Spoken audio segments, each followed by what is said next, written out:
观众朋友们好，这里是大时局，我是邵峰。北京进入最紧张的4天，中共四中全会正在京西宾馆召开，但外界关心的不是会议讨论什么，而是它为什么这么急。中共这次打破惯例，提前把“15-5”规划搬上四中全会审议，说是要为未来5年定蓝图，但实际上这更像是一场政权的保命工程。经济崩，房市冷，民心散，习近平却高喊以安全为中心。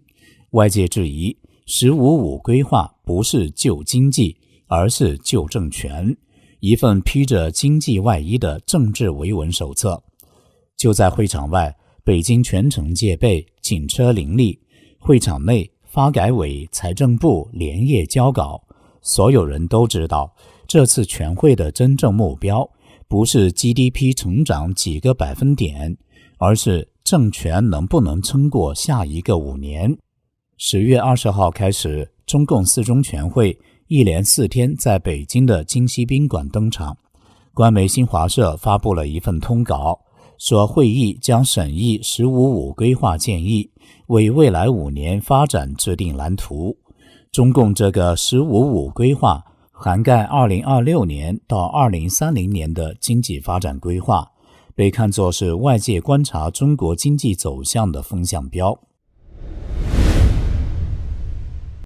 中共的每一届中央委员会在5年任期内通常召开约7次全会，按照其党章，全会每年至少召开1次。通常来说，中共习惯在5中全会审议5年规划，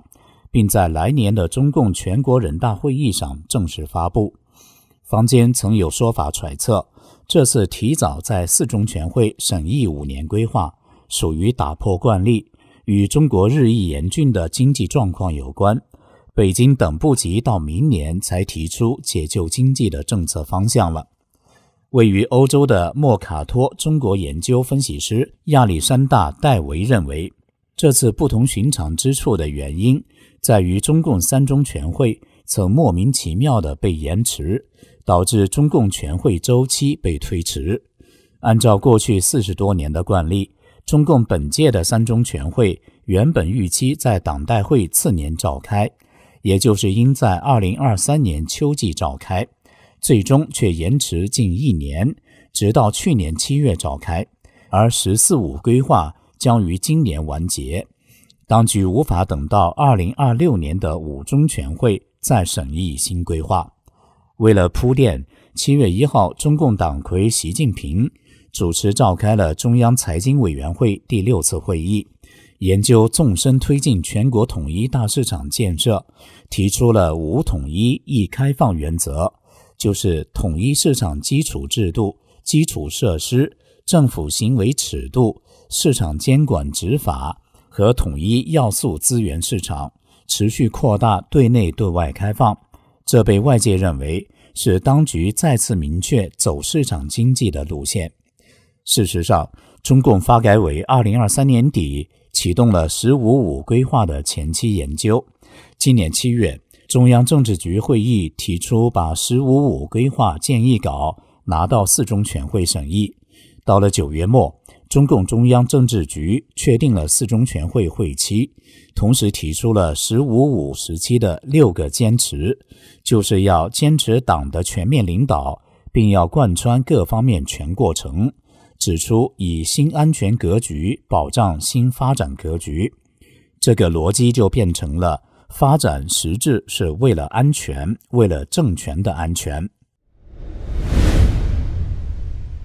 根据官方报道，“15-5”规划通常概述关键经济指标的发展目标，并根据国内外形势调整战略发展方向，列出需要重点发展的领域和产业。“15-5”规划也将反映北京在技术创新、产业政策和地缘政治上的优先事项，包括可能影响全球供应链、贸易以及中国在新兴领域的策略和定位。值得注意的是，中国经济正面临结构性调整和外部压力的双重挑战。国内方面，房地产市场持续低迷，消费者信心不足，地方财政压力加大。据路透社，今年前5个月，全国土地出让收入同比下降近 12%， 导致地方政府财政更加紧张，压缩了以往支撑 GDP 快速增长的公共支出空间。国际上，中美关系持续紧张，贸易摩擦加剧，双方在关税和高科技产品领域的分歧仍然很大，谈判前景不明。中共领导层正面对一系列关键问题，哪些领域可以妥协，哪些问题渴望达成协议，以及如何回应美方要求等等。与此同时，电动汽车等行业产能过剩带来通缩压力，过剩产品出口海外引发贸易伙伴的不满。欧盟已对中国出口补贴展开调查，美国也加强了对高科技产品进口管控。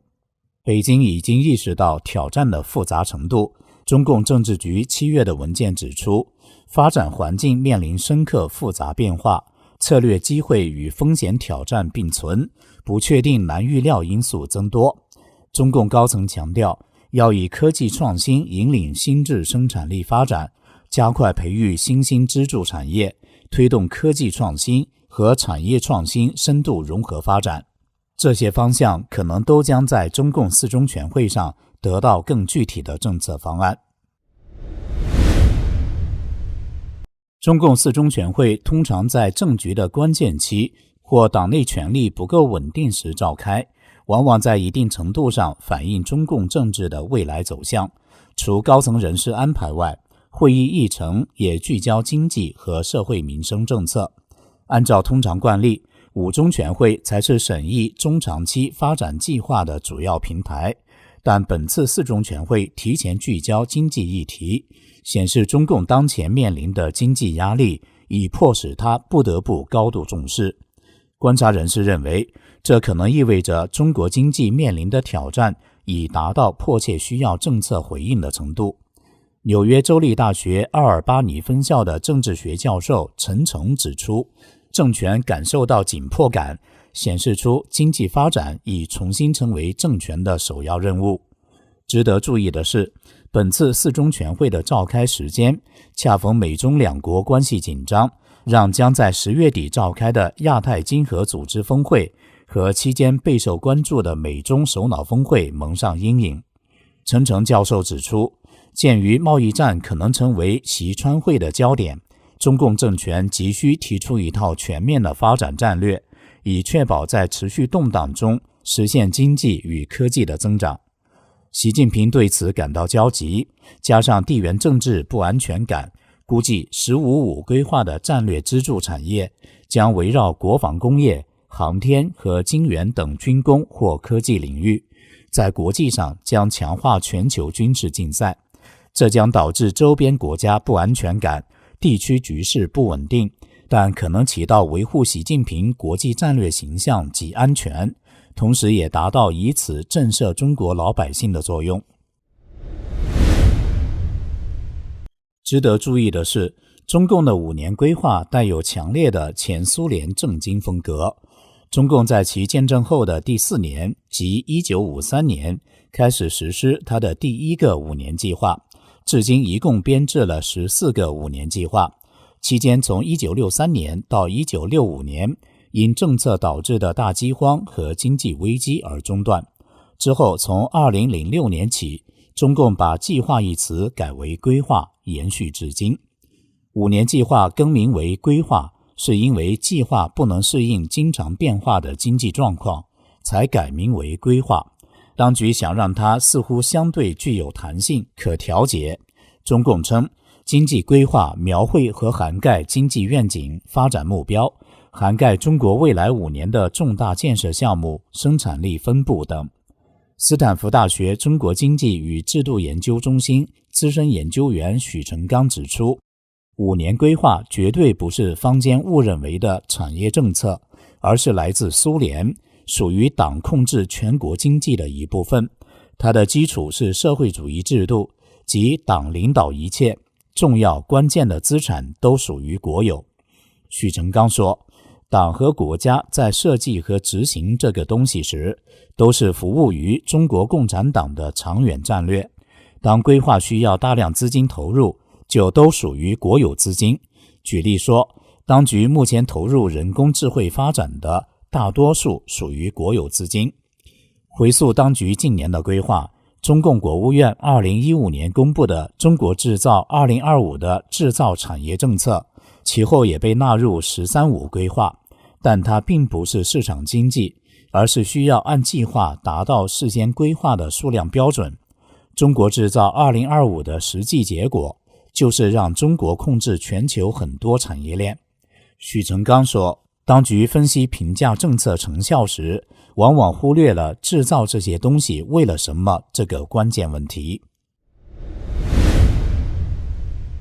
中共四中全会前夕，李强主持召开了经济形势专家和企业家座谈会，请专家为经济工作和推动“十五五”发展建言献策，而期间又称要持续用力扩大内需，做强国内大循环，不断形成扩内需的新增长点。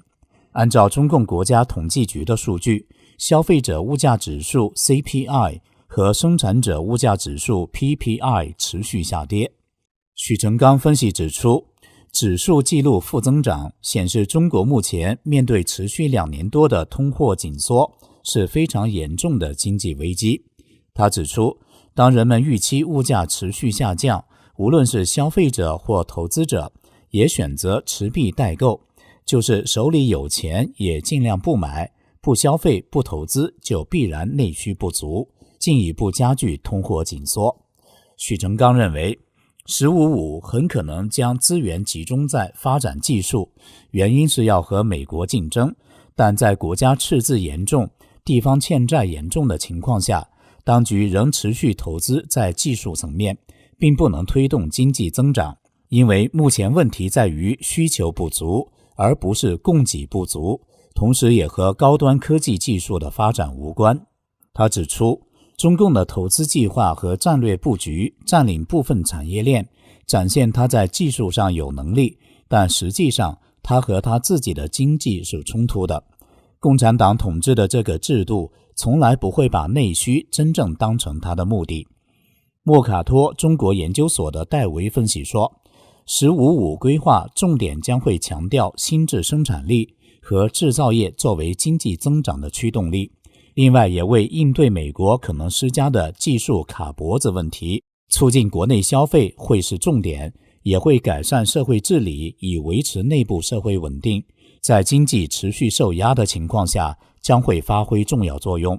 戴维指出，规划是重要路标，预料具体的目标会陆续推出。如果规划提出短期内提振经济的调节措施，可能意味着中国在国际舞台上展现更灵活或更愿意谈判性的姿态。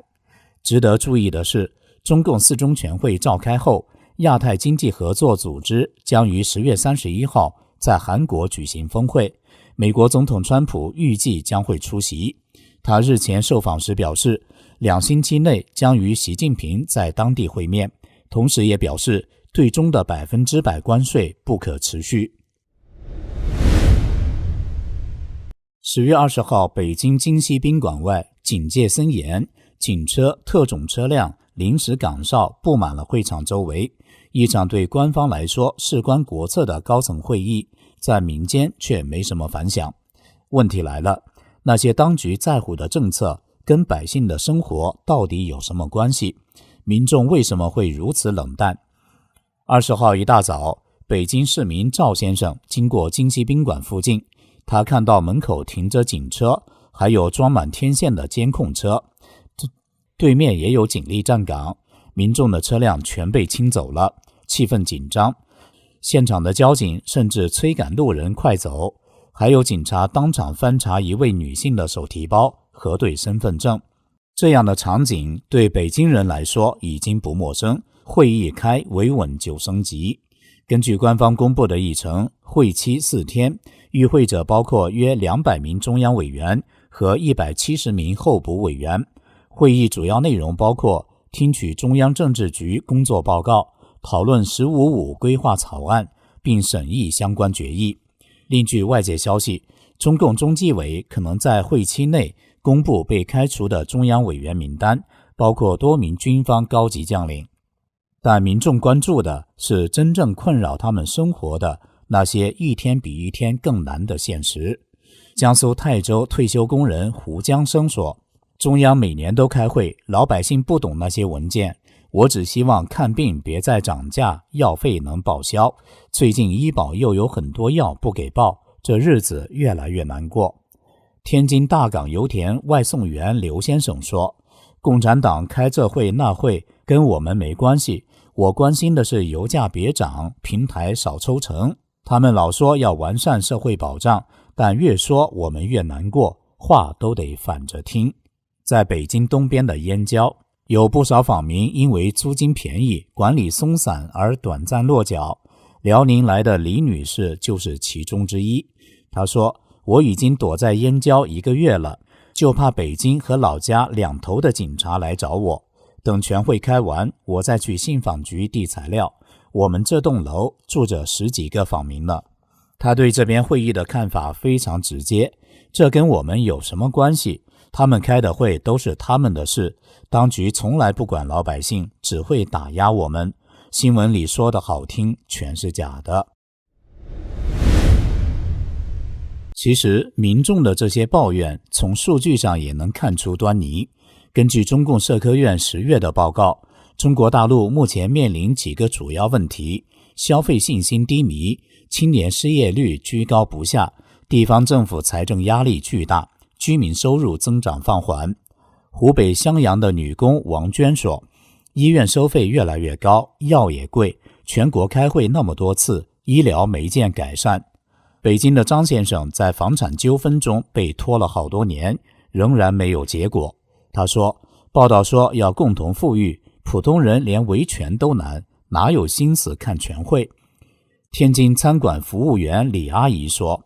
我们只希望房价别再跌，工资别再减。政府说要稳经济，可我们每天都在担心没客人上门。社交媒体上，普通人对4中全会没感觉的话题引发讨论。有网友留言，全会谈现代化，我们只关心明天的油价、学费和社保。很显然，中共4中全会重点在“15+5”规划和战略部署，但对普通民众而言距离遥远。民间对高品质发展缺乏具体感受，更多人关心的是眼前的生活压力能否得到改善。舆论观察认为，这次会议显示当局试图通过宏观调控稳定经济和民心，但和基层需求存在明显落差。会议后能否出台具体措施，改善民众收入、就业与医疗负担，是社会真正关注的焦点。